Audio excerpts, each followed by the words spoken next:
ऐसा लगा अंत में बताइएगा जरूर। अरे बहू, चाय ले ले, उठ जा बेटा। अरे मम्मी रहने देती ना, मैं उठ तो रही थी। अरे कोई बात नहीं, खाने में क्या बनाना है वो बता दे। देख लो माँ, कुछ भी जो ये कहे बना लेते हैं। बेटा, मैंने तो जो सब्जी थी वो काट दी है, तू बस रोटियां बना लेना। ये हर रोज सुबह का सीन था ममता के ससुराल का। एक दिन पड़ोसन कहती है, अरे बहन जी, सारा दिन काम करती रहती हो, थकती नहीं क्या आप? बहू क्या करती रहती है सारा दिन?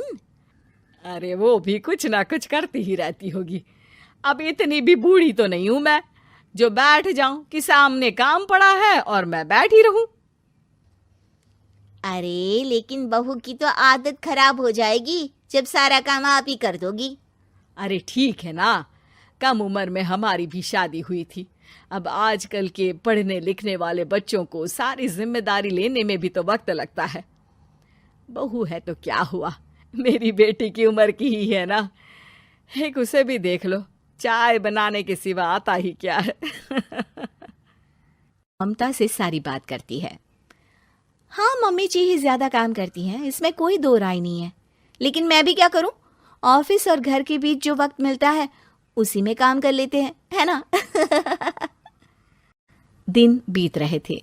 सास बहू के बीच की बॉन्डिंग अच्छी थी, लेकिन जब बहू माँ बनती है तो जो थोड़ा बहुत काम किया करती थी वो भी छोड़ देती है। बहू, ये ले, तेरे लिए बनाया है। इसको खाने से बच्चा और तू दोनों स्वस्थ रहेंगे। ठीक है माँ जी। माँ जी, वो बच्चे के लिए गद्दे जो सूख रहे हैं ना छत पर, जरा ले आइए ना। तभी वहां पति आ जाता है। अरे माँ रुको, मैं ले आता हूँ, तुम मेरा खाना लगा दो। माँ किचन में चली जाती है। पता है, बगल वाली डॉली है ना, वो लोग हमारी साइड के हैं। उसकी सास ने तो उसकी हड्डियों को मजबूत करने वाले लड्डू बनाए हैं। उसे भी बच्चा हुआ है ना। पता नहीं मम्मी जी क्या पानी सा उबाल कर दे देती है, मैं तो बस वही खा लेती हूँ। अरे तो तुम्हारे साइड बनता है तो तुम अपनी माँ से बोल दो, वो बना देंगी। आहा, माँ की तबीयत ठीक नहीं रहती, तुम जानती हो ना, कैसे बनाएंगी वो। अरे क्या हो गया सासू माँ को? कल तक तो फेसबुक में किटी की फोटो डाल रही थी। अच्छा अच्छा चुप रहिए। डॉली की सास ने मनाया है, तुम लोगों का भी तो फर्ज बनता है। तभी वहां सास आ जाती है। ये ले बहू, गर्म पानी की बोतल, गर्म पानी पीने से पेट अंदर हो जाएगा। नहीं नहीं माँ जी, गर्म पानी पीने से प्यास नहीं बुझती। अरे पी लेना बेटा। वो बगल वाली डॉली को तो जानती है ना, जो तुम लोगों के साइड की है। तेरे साथ ही उसका भी बच्चा हुआ था। बेचारे का कोई ख्याल रखने वाला नहीं, सारा काम करती है और रात में बस एक लड्डू खाकर सो जाती है। पेट तो लटक ही गया है और बच्चा तो कितना कमजोर सा है उसका। अच्छा माँ, क्या बात है, डॉली की ये हाल है? क्यों मैडम, क्या कहना है आपका? अब पता है मुझे, किसी के पास मेरी सास की तरह सास थोड़ी ना है। नहीं नहीं बेटा, ऐसा नहीं है। मेरे लिए तो तुम सभी मेरे बच्चे जैसे ही हो। ममता को समझ में नहीं आता कि वो सास में कैसे कोई बुराई निकाले, क्योंकि हर कोई उससे उसकी सास की तारीफ ही किया करता था। एक रोज ममता के घर उसकी ननद आती है। अरे भाभी, मुन्नी को तो 6 महीने हो गए, आप अभी भी बेड पर हो? आ गई है आप? कैसी हैं बुआ? बच्चा होने के 6 महीने बाद आई हैं आप? भाभी, अमेरिका दूर है ना, तो वक्त लग जाता है। अब इनकी छुट्टी अभी थी तो सभी आ गए। वैसे माँ कहाँ है?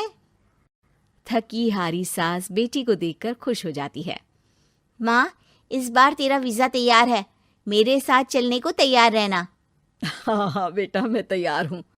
अरे ऐसे कैसे माँ, मैं कैसे मैनेज करूंगी? कैसे मतलब? जैसे मैंने किया अमेरिका में, आप इंडिया में कर लेना। वैसे आपका तो मायका भी पास ही में है ना। हाँ वो तो है, लेकिन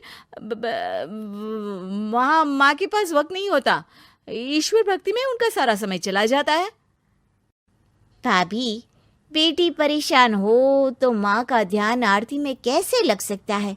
समझ में ही नहीं आता। वैसे भी अब माँ को मैं अपने साथ ले जा रही हूँ। माँ को विदेश घूमने का शौक है ना। ममता मन मारकर चुप हो जाती है, लेकिन मन ही मन सोचती है कि वो कैसे सारा काम मैनेज करेगी। पति का खाना, नाश्ता, मुन्ने को नहलाना, धुलाना, फिर रात भर इसके लिए दूध तैयार करना। माँ तो सारा काम करती थी। हे भगवान, ना भाई ना। क्या हुआ भाभी? क्या सोचकर ना भी ना कर रही हो? अरे कुछ नहीं, बस बच्चे के बाद से ही कमजोरी ज्यादा हो गई है ना, तो अचानक से बड़बड़ाने लगती हूँ मैं।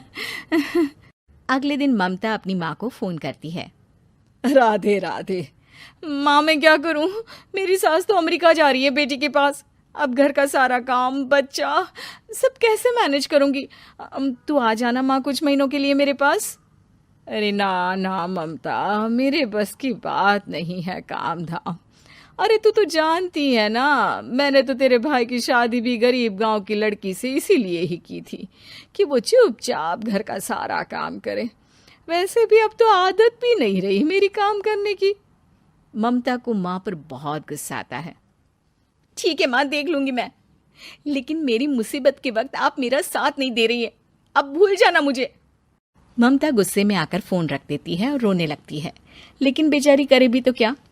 अब सास और ननद दोनों घर का काम करते, नेहा आराम करती, लेकिन अब आराम में भी उसे चिंता रहती। और फिर वो दिन भी आ जाता है जब ननद का जाने का वक्त आ जाता है। भाभी मैं जा रही हूँ, अपना और मुन्ने का ख्याल रखना। ममता सास को देखती है और गले लगकर रोने लगती है। माँ जल्दी आ जाना। सास मुस्कुराकर कहती है, कहाँ से ममता, मैं कहीं नहीं जा रही। मैंने देखा कि मेरे जाने की बात से ही तू परेशान हो गई थी, इसीलिए मैंने अपना जाना कैंसिल कर दिया है। तू चिंता ना कर, मैं तेरे साथ ही रहूंगी। ममता को अपनी माँ की बात याद आती है कि कैसे उसके कहने पर भी ममता की परेशानी को समझने की बजाय उसने मना कर दिया, जबकि सास ने बिना कुछ कहे बहू की समस्या पढ़ ली। हाँ माँ, हम सब साथ चलेंगे बाद में दीदी के घर अमेरिका। आज से आप रानी बनकर रहना और मुन्ने को देखना। मैं समझ चुकी हूँ कि मेरा फर्ज क्या है।